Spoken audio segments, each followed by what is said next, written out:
மேச ராசிக்கார அன்பு சொந்தங்கள் அனைவருக்கும் வணக்கங்க. நினைக்கிறது ஒன்று, நடக்கிறது ஒன்று. இருந்தாலும் பரவாயில்ல, எல்லாம் முருகனுக்கே. ஓம் முருகா, குரு முருகா, அருள் முருகா, ஆனந்த முருகா, சிவசக்தி பாலகனே, சண்முகனே, சராசரனே, என் வாக்கிலும் நினைவிலும் நின்று காக்க, வேல் காக்க ஸ்வாக. இப்படி முருகப்பெருமானோட துதிய பாடி இந்த வீடியோ பதிவை நம்ம தொடங்கலாங்க. இன்னைக்கு நம்ம பார்க்கக்கூடிய விஷயம் ஒரு வித்தியாசமான விஷயங்க. மேச ராசிக்காரர்களை பொறுத்த வரைக்கும் இந்த கால புருஷ தத்துவத்தோட முதல் ராசிங்க. போர்க்குணம் கொண்ட ராசி. தலைப்பை பார்த்தோன்னா வித்தியாசமான தலைப்பு இல்லையா? மரண அழைப்பு. எதிர்த்தால் விதி தாங்க, எதிர்த்தால் மரணம்தான். அந்த யமனையே எதிர்க்கும் மகா சக்தி படைச்சவங்க அப்படின்னு போட்டிருக்க இல்லையா? அப்படியா அப்படின்னு இப்போ மேசராசிக்காரங்க எல்லாருமே யோசிப்பீங்க. இந்த பொண்ணு என்னப்பா ஓவராக தான் பில்டப் கொடுக்குதே அப்படின்னு யோசிப்பீங்க. அப்படியெல்லாம் ஒன்றுமே கிடையாதுங்க. உங்களோட குணாதிசயங்களை பற்றி நான் பேச போகிறேன். உங்களுடைய வாழ்க்கை வரலாறை பற்றி நம்ம பேச போகிறோம். உங்களோட பிறப்பிலிருந்து நீங்கள் இறப்பு வரைக்கும் எந்த மாதிரியாக இருக்க போகிறீங்க, உங்களுடைய குணநலன்கள் எந்த அளவுக்கு உங்களுக்கு சாதகமாக இருக்கும், எந்தெந்த இடங்களில் உங்களுக்கு பாதகமாக இருக்கக்கூடிய விஷயங்களை நீங்கள் மாற்றிக்கணும் அப்படிங்கிறத நம்ம தெளிவாக பார்க்கலாங்க. எல்லாத்துக்கும் முன்னாடிங்க, உங்களினுடைய ராசி அதிபதி செவ்வாய் பகவான், அவருக்கு உரிய தெய்வம் முருகப்பெருமான்னு எல்லா ராசிக்காரர்களுக்குமே தெரியும். ஏன்னா உங்களுக்கும் முருகப்பெருமானுக்கும் வேறு டிஃப்ரென்ஸே கிடையாதுங்க. எதுவாக இருந்தாலும் சரி போராடி சாதிக்கக்கூடியவங்க. முன் வச்ச காலை பின் வைக்க மாட்டீங்க. வைக்கிறதுக்கு யோசிப்பீங்களே தவிர அதை விட்டுட்டு விலகி வர்றது உங்களுக்கு தெரியவே தெரியாதுங்க. இது ஒரு வழி பாதை மாதிரி அப்படின்னு வச்சுக்கோங்களேன். இப்படிப்பட்ட குணம் கொண்ட உங்களுக்கு உங்களினுடைய தெய்வத்தினோட அனுகிரக நாடி இந்த பதிவை நான் தொடங்குறேங்க. எப்படி இருக்க போகுது மேச ராசிக்காரர்களுக்கு? இப்படிப்பட்ட குணம் கொண்ட உங்களுக்கு எந்த ஒரு விஷயமா இருந்தாலும் நீங்கள் நினைக்கிறது எல்லாமே நடக்குங்க. நான் முன்னாடி சொன்ன மந்திரத்தை நீங்கள் திரும்ப சொன்னாலும் சரி, இல்லை ஓம் முருகா போற்றி போற்றின்னு அவரோட நாமத்தை சொன்னாலும் சரிங்க, இல்லை ஓம் சரவணபவன்னு சொல்லிட்டு இதை சொன்னாலும் சரிங்க. ஆனால் இந்த வீடியோ பதிவு பார்க்கக்கூடிய இந்த தருணத்தில் நீங்கள் நிச்சயமாக அவருடைய நாமத்தை சொல்லி தாங்க இதை பார்க்கணும். அப்போ தான் உங்களுக்கு வெளிச்சம் பிறக்குங்க. நிச்சயமாக இதை பார்த்து முடிக்கிறதுக்குள்ளேயே உங்கள் மனசுக்கும் ஒரு தெளிவும் ஒரு தன்னம்பிக்கையும் தைரியம் எல்லாமாகவும் அந்த முருகப்பெருமான் வேலோடையும் மயிலோடையும் உங்கள் மனசில் குடிக்கொள்ளுவாருங்க. இதை நம்பிக்கை இருந்தால் சொல்லுங்கள். அதை தொடர்ந்து பொதுவாக இந்த மேச ராசி அப்படின்னாவே நீதிமான்களாக எப்படிங்க நீதிமான்களாக இருப்பீங்க. 12 ராசியிலேயே முதல்ல இருக்கிறதுனாலையோ என்னவோ முதன்மை பெற்று இருக்கணும் அப்படின்னு நினைப்பீங்க. ஒரு போட்டி ஒரு பந்தயம் அப்படின்னா முன்னாடி நிற்பீங்க. மற்ற ராசிக்காரங்களில் தயங்கி நிற்கக்கூடிய வேலையை கூட தைரியமாக போய் செஞ்சு முடிப்பீங்க. அந்த பெஸ்ட் கொடுக்கணும் அப்படிங்கிறதுல மேசராசியை அடிச்சுக்கிறதுக்கு ஆளே கிடையாதுங்க. எப்போவுமே எண்ணமும் செயலும் ரொம்ப தூய்மையாக இருக்கும். பெரும்பாலுமே இவங்க கோபக்காரங்களாக இருப்பாங்க. அந்த குணம் இருக்கக்கூடிய இடத்துல கோபம் இருக்குன்னு சொல்லுவாங்க இல்லையா? திறமை இருக்கக்கூடிய இடத்துல திமிர் இருக்குன்னு சொல்லுவாங்க இல்லையா? அது எல்லாமே இவங்களுக்கு பொருதுங்க. அநீதி நடக்குது அப்படின்னா அங்கே முதல் குரல் இவங்களோடதாக தான் இருக்கும். அநீதியை கண்டு பொங்கி எழக்கூடியவங்க. தட்டி கேட்கறது மட்டும் இல்லைங்க, தடாலடியாக அடியும் கொடுக்கறது இவங்களாக தான் இருப்பாங்க. எதையுமே சாதிக்கிறதுக்கு யாராக இருந்தாலுமே எதிர்த்து நிற்பாங்க. ஒரு போட்டியோ ஒரு பந்தயமோ அதில் இருக்கக்கூடிய ரூல்ஸ் அண்ட் ரெகுலேஷன் கரெக்டாக ஃபாலோ பண்ணுவாங்க. மேக்சிமம் பார்த்திங்கன்னா தலைமை பொறுப்பு இவங்க கிட்ட தான் இருக்குங்க. அதே மாதிரி இவங்க சாதாரண ஆட்களாக இருந்தாலுமே சரி, அரசியல்வாதிங்க, அரசியல் சம்மந்தப்பட்டவங்களா அரசு அதிகாரிங்க, அரசாங்கமே சில சமயம் வந்து இவங்கக்கிட்ட ஆலோசனை பெற்று நடக்கிற அளவுக்கு இவங்களினுடைய குணாதிசயங்கள் இருக்குங்க. தங்கம் மாதிரி தகன்னு மின்னக்கூடிய குணாதிசயம். இவங்க சைலண்ட்டாக இருந்தாலுமே இவங்களை சுற்றி இருக்கவங்க இவங்களுக்கு மதிப்பு கொடுப்பாங்க.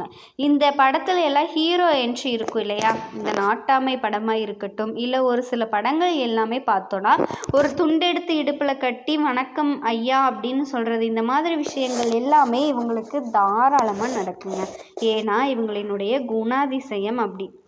யமனையே எதிர்க்கக்கூடிய சக்தியை மகா சக்தின்னு நம்ம சொல்கிறோன்னா அதிசயம் எப்படி இருக்கும்?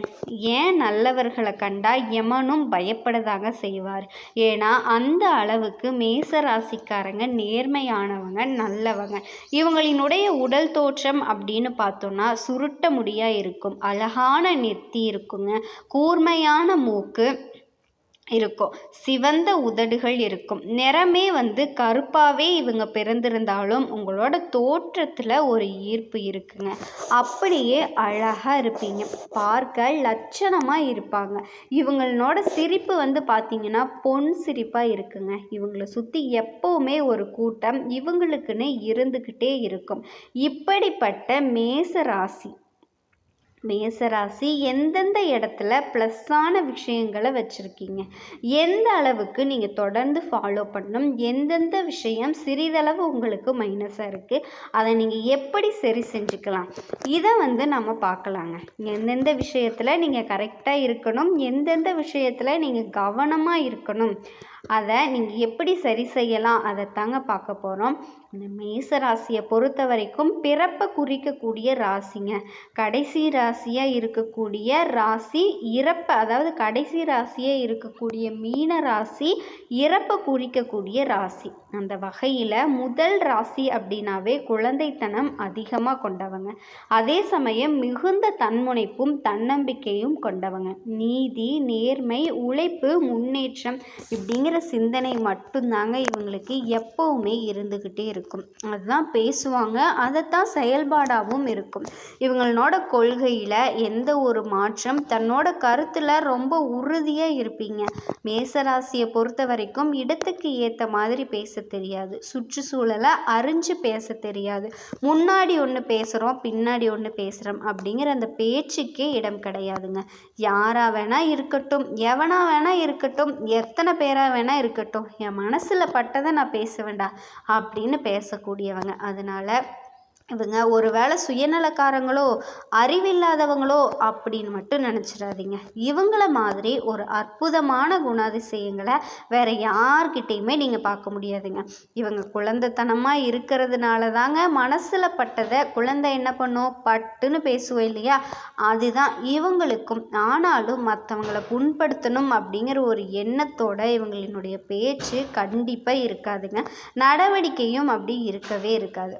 உதாரணத்துக்கு சொல்லணும் அப்படின்னா, ஒரு இடத்துல இருந்து இவங்களுக்கு பசிக்குதுன்னு வச்சுக்கோங்களேன், வீடாக இருக்கட்டும், இல்லை அலுவலகமாக இருக்கட்டும், இல்லை ஒரு சொந்தக்காரங்க வீடாக இருக்கட்டும், ஒரு கூட்டத்தில் இருக்கீங்க அப்படின்னா கூட சரிங்க, பெரிய மனுஷங்க எத்தனை பேர் இருந்தாலும் சரி, பசிக்குது அப்படின்னா பசிக்குது அப்படிங்கிற சொல்ல அப்படியே சொல்ல ஆரம்பித்து அதை வந்து இவங்களுக்கு சாப்பாடு கொடுக்குற வரைக்கும் அதில் வந்து சொல்லிக்கிட்டே இருப்பாங்க. அந்த மாதிரி தாங்க. ஒரு விஷயம் பிடிக்கல அப்படின்னாலும் சரி, அதே இடத்துல கருத்தை வந்துட்டு வெளிப்படையாக போட்டு உடச்சிருவாங்க. யாராக இருந்தாலும் சரி, இது தவறுன்னு அவங்க நினச்சிட்டாங்கன்னா அது தவறுன்னு கண்டித்து நிற்பாங்க. அதே மாதிரி தான் பக்கத்தில் இருக்கக்கூடிய நியாயத்தை சரியாக எடுத்து சொல்லுவாங்க. பலர் மத்தியில் கூட இது பிடிக்கலைன்னா இது பிடிக்கலை, இது செஞ்சது தப்புனா அது தப்பு அப்படின்னு நிற்கிறவங்க. நான் தான் முன்னாடியே சொன்னேன் இல்லையா, அநியாயத்தை கண்டு பொங்கி எழக்கூடியவங்கன்னு. அதே மாதிரி இவங்க மேலே தப்பு இல்லைன்னு வச்சுக்கோங்களேன், தலைகீழ நின்று யார் தண்ணி குடித்தாலுமே இவங்கக்கிட்ட வேலைக்கே ஆகாதுங்க. மன்னிப்பு கேட்குறதோ இல்லை அதை ஒத்துக்கிறதோ அமைதியாக இருக்கிறதோ இதெல்லாம் இவங்களுக்கு தெரியவே தெரியாது. தான் சரின்னு நினச்சதை சரின்னு சபையில் நின்று வாதாடக்கூடியவங்க. இவங்களோட கருத்தை பார்த்திங்கன்னா மாற்றணும்னு யாராவது முயற்சி பண்ணீங்க அப்படின்னா அது வீண் முயற்சி தாங்க. மேசராசியை பொறுத்த வரைக்கும் சரி, எல்லார்கிட்டையும் அன்பும் மரியாதையும் இருக்கும்.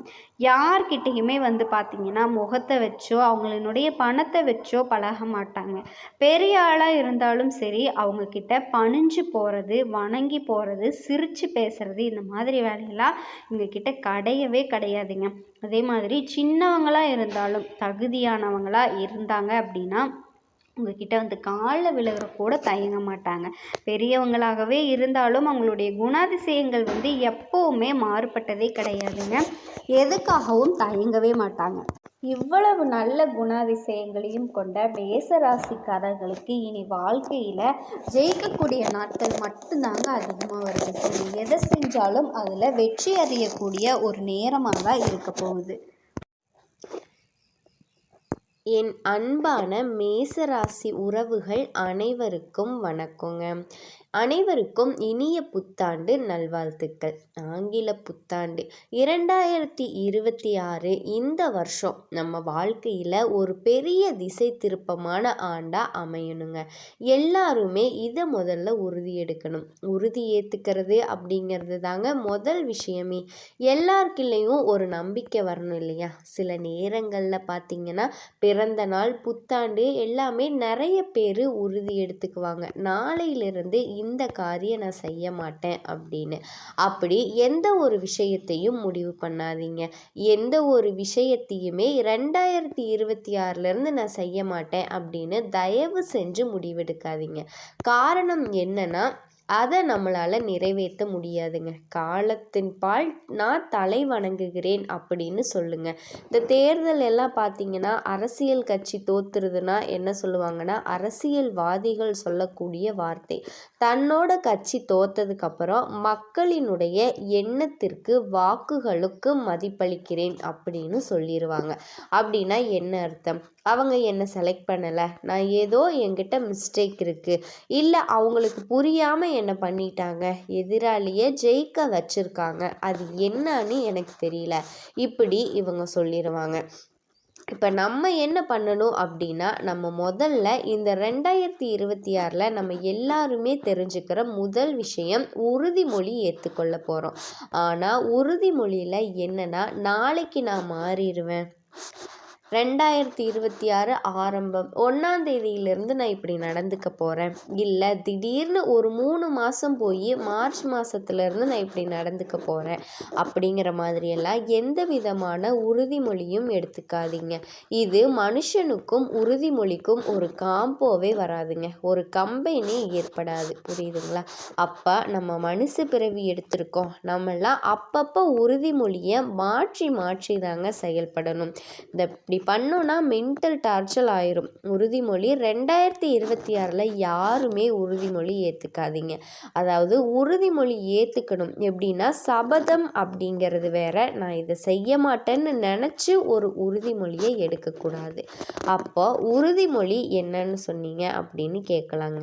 என்னோட வாழ்க்கையில் நான் வீடு கட்டணும், இந்த வருஷத்தில் நான் என்னென்ன செய்யணும், என்ன தேவையோ ஜனவரி மாதம் எனக்கு இது நடக்கணும், ப்ராக்டிக்கலாக திங்க் பண்ணணும். அதுதாங்க ரொம்ப முக்கியம்.